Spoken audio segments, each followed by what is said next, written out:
भारत जोड़ो यात्रा की सफलता से गदगद कांग्रेस ने नए साल में नया प्लान तैयार कर लिया है। 26 जनवरी से कांग्रेस हाथ से हाथ जोड़ो अभियान की शुरुआत करने जा रही है, जिसका मकसद सिर्फ ब्लॉक, पंचायत और बूथ लेवल तक के लोगों को जोड़ना नहीं, बल्कि 26 जनवरी से भारत जोड़ो यात्रा के बाद ये 2 महीने का व्यापक अभियान होगा। इसमें पदयात्राएं निकाली जाएंगी, जिनका नेतृत्व वरिष्ठ नेता करेंगे। अभियान में युवाओं और महिलाओं के बीच विशेष रूप से पैठ बनाने की कोशिश होगी। इसके अंतर्गत प्रत्येक ब्लॉक के हर गांव में कार्यक्रम आयोजित किए जाएंगे और जनता से सीधा संवाद होगा। हाथ से हाथ मिलाओ कार्यक्रम एआईसीसी ने दिया है। उसके परिपालन में हम लोग ब्लॉक स्तर पर, जिला स्तर पर, सेक्टर, मंडल और बूथ स्तर पर कार्यक्रम आयोजित करेंगे। लोगों से जनसंवाद करेंगे, जीवन संपर्क करेंगे। लोगों के साथ जो वादा खिलाफी हुई है उसमें हम भारतीय जनता पार्टी का पर्दाफाश करेंगे और लोगों की जो समस्याएं हैं उन समस्याओं के समाधान के लिए पहल करेंगे। इधर कांग्रेस की एक कवायद भाजपा को रास नहीं आ रही है। कांग्रेस के इस अभियान को लेकर मध्य प्रदेश के गृह एवं जेल मंत्री डॉक्टर नरोत्तम मिश्रा ने तंज कसा है। कांग्रेस का हाथ जोड़ो अभियान तो पहले से ही उन्होंने शुरू कर दिया है। कमलनाथ जी ने विधानसभा से हाथ जोड़ लिए थे। अभी नेता प्रतिपक्ष ने कमलनाथ गुट के विधायक से हाथ जोड़ लिए और उन्होंने नेता प्रतिपक्ष से जोड़ लिए, और नेता प्रतिपक्ष ने मुख्यमंत्री जी के भाषण से हाथ जोड़ लिए थे। अब सब कार्यकर्ताओं ने कांग्रेस से हाथ जोड़ लिए हैं। 2023 आ रहा है, इसमें अब जनता कांग्रेस से हाथ जोड़ लेगी। कांग्रेस का जो हाथ जोड़ो अभियान है ना, वो तो पहले से ही शुरू कर दिया है उन्होंने। कमलनाथ जी ने विधानसभा से हाथ जोड़ लिए थे। अभी नेता प्रतिपक्ष ने विधायकों को जोड़ लिए जो उनके यहाँ थे कमलनाथ जी गुट की, और उनने नेता प्रतिपक्ष से जोड़ लिए, और नेता प्रतिपक्ष जी ने मुख्यमंत्री के भाषण से हाथ जोड़ लिए थे। अब ये सब कार्यकर्ताओं ने कांग्रेस से हाथ जोड़ लिए। 2023 आ रहा है, इसमें अब जनता कांग्रेस से हाथ जोड़ लेगी। कुल मिलाकर भारत जोड़ो यात्रा के रिस्पांस से कांग्रेसी खासे उत्साहित हैं। अब आगामी दिनों में होने वाले विधानसभा चुनाव से पहले कांग्रेस हर वर्ग के बीच पैठ बनाने में जुट गई है। अब देखने वाली बात ये होगी कि कांग्रेस का ये अभियान कितना कारगर साबित होगा। ये तो आने वाला वक्त ही बताएगा। Bureau report, IND 24।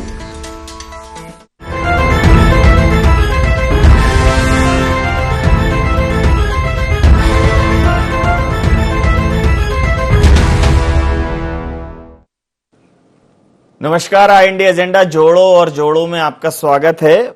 मैं हूं आपके साथ नवीन पुरोहित। चर्चा को विस्तार देंगे, उसके पहले IND एजेंडा के मुख्य बिंदुओं की तरफ एक निगाह डालते। अभियान से पहले क्यों सियासी घमासान? कांग्रेस के अभियान पर भारतीय जनता पार्टी ने क्यों उठाए सवाल? क्या कांग्रेस के लिए संजीवनी साबित होगा अभियान? क्या मिशन 23 में जनता कांग्रेस से हाथ जोड़ लेगी? नमस्कार, इन्हीं सवालों के साथ चर्चा में आप सबका पुनः स्वागत है। मध्य प्रदेश में अभी कांग्रेस एक ऑल इंडिया कांग्रेस कमेटी के निर्देश पर एक अभियान चलाएगी, जहां पूरा वरिष्ठ नेतृत्व जमीनी कार्यकर्ता तक पहुंचेगा, उनसे हाथ मिलाएगा। इस पर तंज कसते हुए भारतीय जनता पार्टी ने कहा, पहले उन्होंने भारत जोड़ने की बात की, अब वो हाथ जोड़ने की बात कर रहे हैं, लेकिन जनता उनसे पहले ही हाथ जोड़ चुकी है। कांग्रेस में एक दूसरे से हाथ जोड़ने की परंपरा चल रही है। नेता प्रतिपक्ष से कमलनाथ जी ने हाथ जोड़ लिए, कमलनाथ जी से दिग्विजय सिंह गुट ने हाथ जोड़ लिए। इस प्रकार का उन्होंने एक तंज कसा। तो इसी मुद्दे पर करेंगे चर्चा। हमारे साथ चर्चा में शामिल हैं डॉक्टर दिव्या गुप्ता, प्रवक्ता हैं मध्य प्रदेश भारतीय जनता पार्टी की, जितेंद्र मिश्रा साहब, प्रवक्ता मध्य प्रदेश कांग्रेस के हमारे साथ हैं, रमेश शर्मा वरिष्ठ पत्रकार हमारे साथ हैं। आप समस्त महानुभावों का बहुत बहुत स्वागत है। सीधा सवाल, दिव्या जी क्या कहेंगी? कांग्रेस जो है भारत जोड़ो यात्रा की सफलता से गदगद होकर नए साल में एक हाथ मिलाओ, हाथ जोड़ो अभियान की शुरुआत कर रही है, क्या कहेंगे? नवीन जी, पहले तो हम ये समझे कि भारत जोड़ो यात्रा आखिर है क्या। क्योंकि राहुल जी उसको कहते हैं कि मेरी ए पॉलिटिकल यात्रा है, मैं उसको एक राजनीतिक यात्रा नहीं मानता। तो क्या हम ये माने कि राहुल जी जो है भारत भ्रमण पर निकले हैं? दूसरा, क्या हम माने कि राहुल जी एक फिलोसोफर की यात्रा बनने की उस पर निकले हैं? तीसरा, अगर आप ए पॉलिटिकल यात्रा कर रहे हैं तो फिर आप पॉलिटिकल भाषण क्यों दे रहे हैं? चौथा, अगर आपको पॉलिटिकल नहीं करना है तो फिर आप क्या हासिल करना चाह रहे हैं, ये थोड़ा सा जानना चाहिए। मैं हमेशा मानती आ रही हूं कि कांग्रेस कंफ्यूज पार्टी है, कंफ्यूजन में ही रहती है, क्योंकि वो समझती नहीं, जानती नहीं कि वो आइडियोलॉजी भी क्या अख्तियार करे, क्या अपनाए। उसमें भी बहुत बड़ा कंफ्यूजन है। कहाँ आप तुष्टीकरण की राजनीति करते हुए चले, कहाँ आज आप सॉफ्ट हिंदुत्व की बात करते हैं, कहाँ आप राहुल गांधी को नर से नारायण के कंपैरिजन में कर जाते। इतना उत्साह आ गया आपने कि सलमान खुर्शीद खड़ावे लेके खड़े हो गए वहां पर। तो आप करने क्या चले थे, कर क्या रहे हैं, जा कहाँ रहे हैं, साबित क्या करना चाहते हैं? अटर कंफ्यूजन है।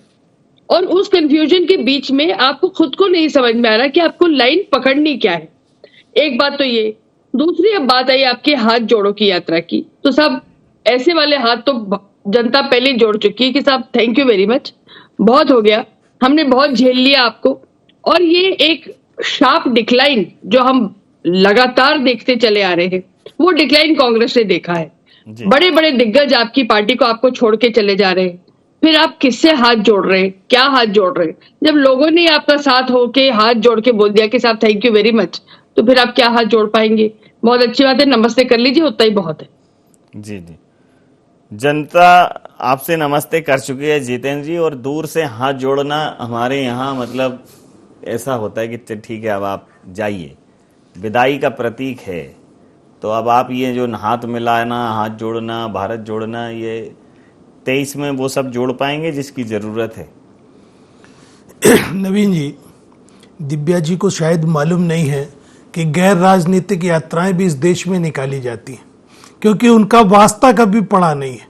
हर यात्रा राजनीतिक यात्रा होती है उनकी, इसलिए उन्हें हर यात्रा राजनीतिक दिखती है, एक चीज। दूसरी चीज, हाथ से हाथ जोड़ने का मतलब विदाई नहीं है। हाथ से हाथ जोड़ करके जब किसी का स्वागत किया जाता है तब भी हाथ से हाथ जोड़े जाते हैं। ये हमारी जो हाथ से हाथ जोड़ो का कार्यक्रम है, ये जिले स्तर से लेकर के बूथ स्तर तक जाएगा, जिसमें मंडलम, सेक्टर, ब्लॉक और जिला सारे के सारे कार्यकर्ता अपने अपने स्तर पर करेंगे, एक चीज। दूसरी चीज, भारतीय जनता पार्टी की प्रवक्ता दिव्या गुप्ता भी बता रही थी कि कांग्रेस से हाथ जोड़ लिए। 2018 भूल गई क्या वो? 2018 में जनता ने किससे हाथ जोड़ा था? आपसे जोड़ा था।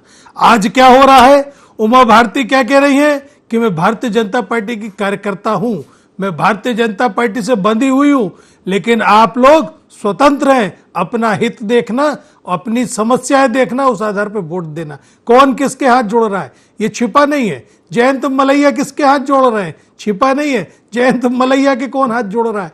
ये सारी की सारी चीजें दिव्या जी ना करें तो बेहतर होगा। राकेश सिंह जी कहाँ हैं? राकेश सिंह जी को किस तरीके से आपने बेदखल किया था, वीडी शर्मा की ताजपोशी की थी। मेरा ये कहना है, आपने नगर निगम देखा है अभी, ये जन जागरण याफ्ता और घर घर चलो का परिणाम है, जिसमें 16 की 16 नगर निगमों पर मेयर आपके होते थे। लेकिन जब घर घर चलो में दस्तक दी, कांग्रेस ने अपनी 15 महीने के कार्यकाल को गिनाया, तो जनता की समझ में आ गया कि 18 सालों से सरकार में बैठे आप क्या कर रहे थे। 16 के 16 नगर निगम आपके पास होते थे, सारे महापौर आपके होते थे। आज कहां हो आप? 5 सीटें कांग्रेस के पास है, 2 सीटें निर्दलीय के पास है, और 2 पर हम 300 वोटों से हारे। ये हालात हाजरा है मध्य प्रदेश का। दिव्या जी जरा विचार कीजिए, अगर जनता ने आपसे हाथ न जोड़े होते तो आप जोवट में प्रत्याशी लड़ाते भारतीय जनता पार्टी के किसी कार्यकर्ता को। आपके पास कार्यकर्ता नहीं मिला, आपके पास पृथ्वीपुर में कार्यकर्ता नहीं मिला, आपने सपा से ला करके लड़ाया है। ये हालत है आपकी मध्य प्रदेश में। आपने रैगांव लड़ाया, वहां की स्थिति आपके सामने है। निश्चित तौर पर कोई भी यात्रा हो उसके परिणाम मिलते हैं। राहुल जी की यात्रा कुछ सवाल नवीन जी छोड़ के जा रही है देश में, उसके जवाब भारतीय जनता पार्टी के पास नहीं है। इसकी यात्रा में विघ्न उत्पन्न करने का काम स्मृति ईरानी जी को सौंपा था। आपने देखा, पहले उन्होंने कहा कि विवेकानंद के स्मारक पे नहीं गए, लेकिन धन्यवाद आपका जब आपने वीडियो दिखाया तो फिर बैकफुट पर आ गई स्मृति ईरानी। फिर उन्होंने एक दांव चला कि ये 40,000 की टी शर्ट पहन के घूम रहे हैं, फिर मीडिया ने दिखाया कि 4-4 हजार रुपए में मार्केट में ये टी शर्ट मिल रही है। तो फिर वो पीछे चली गई और नरोत्तम जी के जुम्मे आया इस यात्रा में बयानबाजी करने का। ओंकारेश्वर से लेके पाकिस्तान तक सारे लोगों को इन्होंने आजमा लिया, लेकिन कहीं सफल नहीं हुए। आज आप देखिए जिस तरीके से यात्रा आगे बढ़ रही है, लाखों लोगों का हुजूम निकल रहा है। इसमें इन्होंने ये कहा कि कोरोना के आहट हो रही है इसलिए इस यात्रा को स्थगित करो। इनका आखिरी प्रयास भी सफल नहीं हुआ है, तब अब जाकर के इस तरीके की बातें हो रही। रमेश जी से प्रतिक्रिया ले लेता हूँ। रमेश जी, अगर देखा जाए राहुल जी की जो भारत जोड़ो यात्रा है उसको जो रिस्पॉन्स मिल रहा है वो अच्छा रिस्पॉन्स है, और राहुल जी की एक ऊर्जा दिखी है, भले ही कोई तंज कर ले कस ले, लेकिन ये बात तय है कि 25 दिसंबर को वो भी दिल्ली में कड़ाके की सर्दी में वो चाहे राजघाट जा रहे हो चाहे अटल जी की समाधि पर जा रहे हो, एक टी शर्ट में जा रहे हैं, तो निश्चित रूप से एक स्वस्थ शरीर में ही स्वस्थ मस्तिष्क का निवास होता है। तो अच्छा, निश्चित रूप से उनकी फिटनेस बहुत अच्छी है, और इस यात्रा से वो जो लोगों से मिल रहे हैं, लोगों से कनेक्ट कर रहे हैं, तो जो एक उनके विषय में कहा जाता था कि वो भारत को कितना जानते हैं, कम से कम अब ये बात उन पर चस्पा नहीं होगी, अब ये बात उन पर लागू नहीं होगी। कम से कम इस बात से तो वो मुक्ति पा जाएंगे। ये बिल्कुल आपने ठीक कहा कि ये इस यात्रा से कितना लाभ कितना हानि होगी ये तो आने वाला समय बताएगा, लेकिन कहीं ना कहीं इस पदयात्रा से भारत के विभिन्न क्षेत्रों का विभिन्न रूपों का परिचय राहुल गांधी जी को हुआ। और एक और आप देखेंगे, एक विशेष प्रकार का मेरा अनुमान है कि इस यात्रा के बाद राजनीति में उनकी परिपक्वता में एक परिवर्तन भी आएगा, क्योंकि व्यक्ति जितना अनुभव लेता है उस अनुभव के आधार पर उसका व्यक्तित्व परिपक्व बनता है। इस यात्रा का उनको एक व्यक्तिगत लाभ तो ये मिलेगा। दूसरा, इस यात्रा का लाभ कांग्रेस को भी मिलेगा।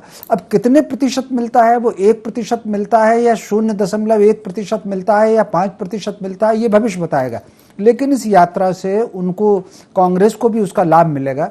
आप देख लें, देश में जितनी भी यात्राएं निकली, जैसे गांधी जी ने यात्रा निकाली, अगर आपको ध्यान हो तो सबसे पहले दयानंद सरस्वती जी ने यात्राएं निकाली, विवेकानंद जी ने विभिन्न स्थानों पर गए हैं, तो जिन लोगों ने भी यात्राएं निकाली हैं, मध्य प्रदेश में शिवराज सिंह चौहान ने पदयात्रा की है, पटवा जी ने बस्तर से झाबुआ तक पदयात्रा की है, तो जिस किसी ने भी जो यात्रा की है उस यात्रा का उसके राजनीतिक दल को और उनके व्यक्तित्व दोनों को लाभ मिला है, ये लाभ उनको भी मिलेगा।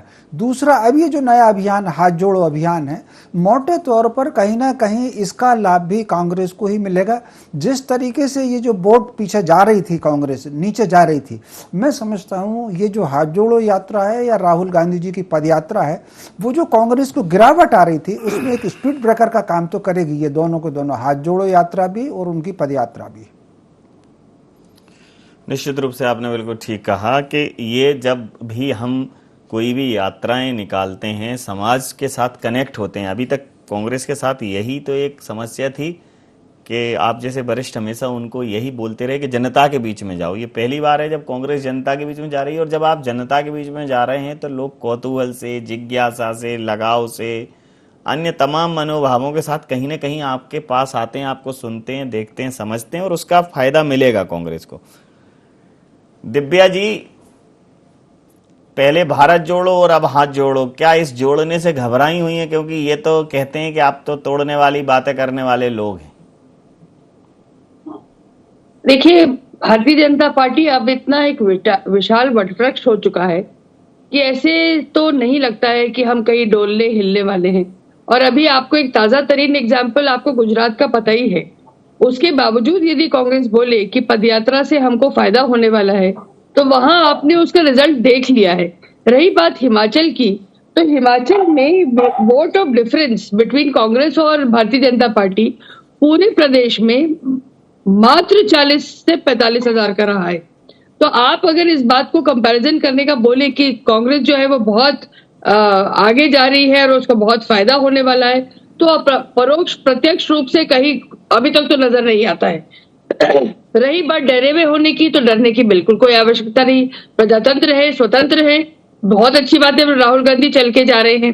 तीसरी बहुत इंपॉर्टेंट बात जो अभी माननीय मेरे विरोधी ने कही, उन्होंने ये कहा कि कोरोना का हमने एग्जाम्पल दे दिया, तो साहब कोरोना का पत्र लिखना एक स्वास्थ्य मंत्री के लिए आवश्यक था कि अगर आप उसको नहीं आग्रह करें या आगाह ना करें या समझाइश ना करें, तो बाद में आप ये ना बोल सके कि साहब हमने आपको आगाह नहीं करा था, उसके बावजूद आप अपनी यात्रा को कंटिन्यू जैसे भी रखना चाहे बिल्कुल रखें, स्वतंत्र है। उसके बाद विस्फोट हो ना हो, किसी को कोरोना हो ना हो, वो आपकी जवाबदारी। हमने अपना जवाबदारी पूरी करी कि हमने आपको उसके बारे में आगाह कर दिया कि साहब कोरोना के जितने कायदे कानून नियम है, किसी ने ये नहीं कहा है कि आप अपनी यात्रा भंग कर दीजिए। आगामी मंथ में ही माननीय प्रधानमंत्री महोदय के गुजरात, मध्य प्रदेश सहित दसियों कार्यक्रम हैं जहां हजारों की संख्या में लोग जुटेंगे, तो बिल्कुल आएंगे। प्रवासी भारतीय दिवस मनने जा रहा है इंदौर में, यहाँ पे हजारों लोग आने की संभावना है। लेकिन वो प्रवासी भारतीय दिवस इसलिए कैंसिल नहीं हो सकता है क्योंकि समूचे विश्व में से लोगों का आवागमन रहेगा। लेकिन क्या उसके बारे में आप कोरोना प्रोटोकॉल का फॉलो अप नहीं करेंगे? फॉलो करना पड़ेगा। उस सब के बावजूद तो आपको सिर्फ आगाह करा गया है, उस बात को लेके कहीं कोई भय और संशय नहीं है कि आप अपनी यात्रा भंग कर दीजिए। चलिए बिल्कुल चलते रहिए, बहुत अच्छी बात है।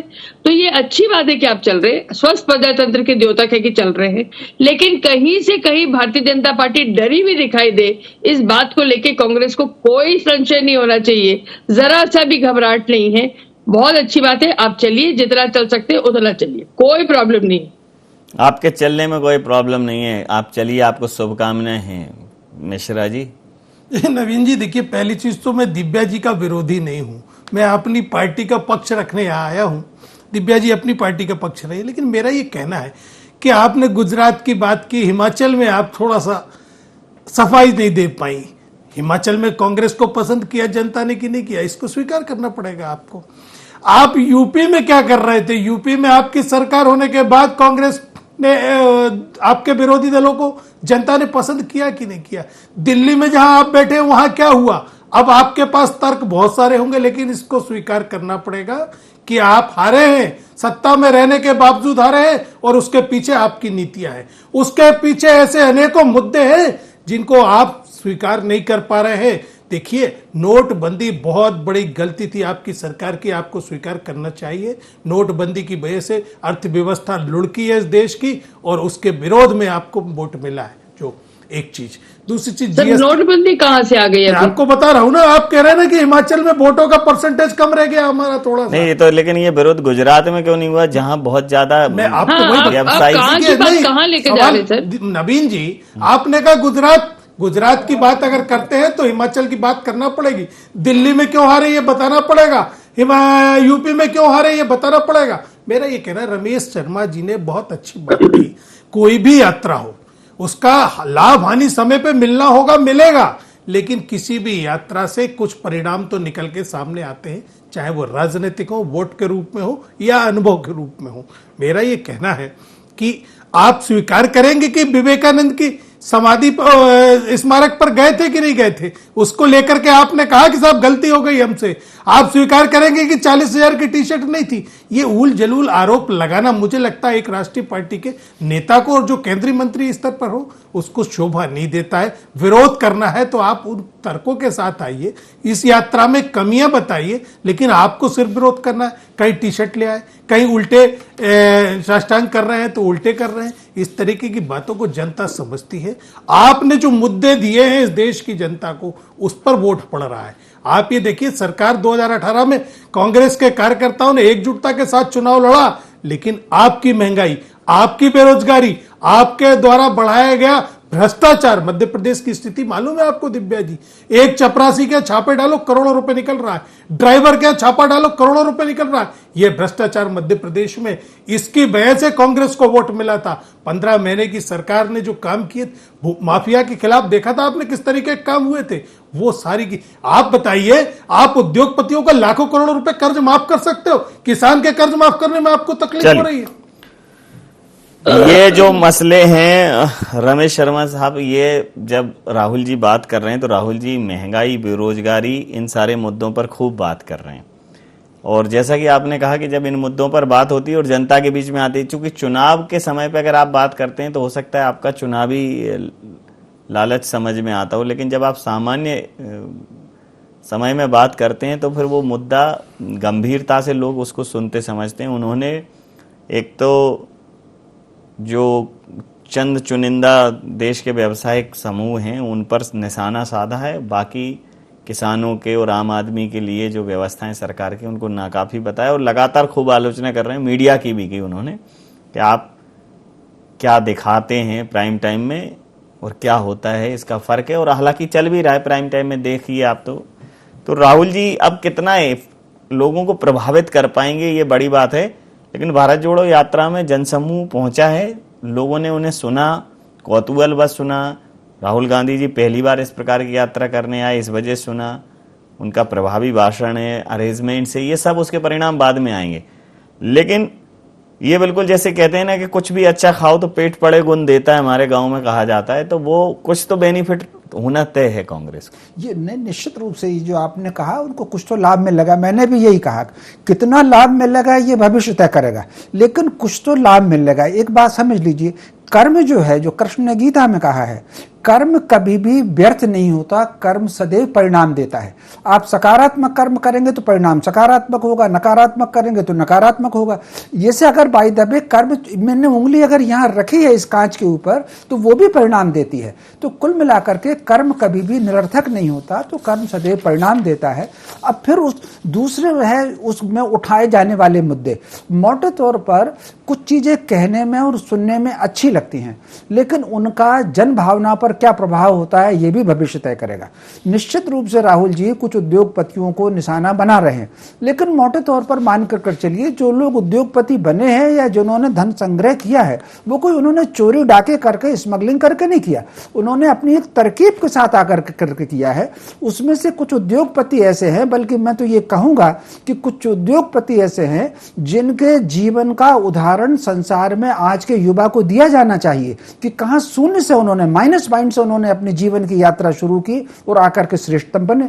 तो ये जो अंग्रेज भारत के युवा को नौकर बनाने का एक षड्यंत्र छोड़ करके चले गए थे कि लाखों रुपया आप खर्च करें बच्चे के ऊपर, उसके बाद वो नौकरी की कतार में लगे, ये कहीं ना कहीं स्वावलंबन की बात, स्वविवेक की बात और अपना काम खड़ा करने का जो संदेश कहीं ना कहीं उद्योगपति से और व्यापारी से हमको मिलता है, वो हमको समझना चाहिए। दूसरा, लेकिन ये नियंत्रण जरूर रखना चाहिए कि वो व्यापारी और वो उद्योगपति बेईमान तो नहीं है, उसकी बेईमानी पर निगरानी रखिए। बाकी अगर वो यात्रा बढ़ाने को कर रहा है, वो एक आदर्श की स्थिति में हो सकता है, तो इन सब चीजों पर भी विचार होना चाहिए। जी, समय सीमा के चलते मैं ये चर्चा यहाँ समाप्त करूंगा। आप समस्त महानुभावों का बहुत बहुत धन्यवाद, बहुत बहुत आभार।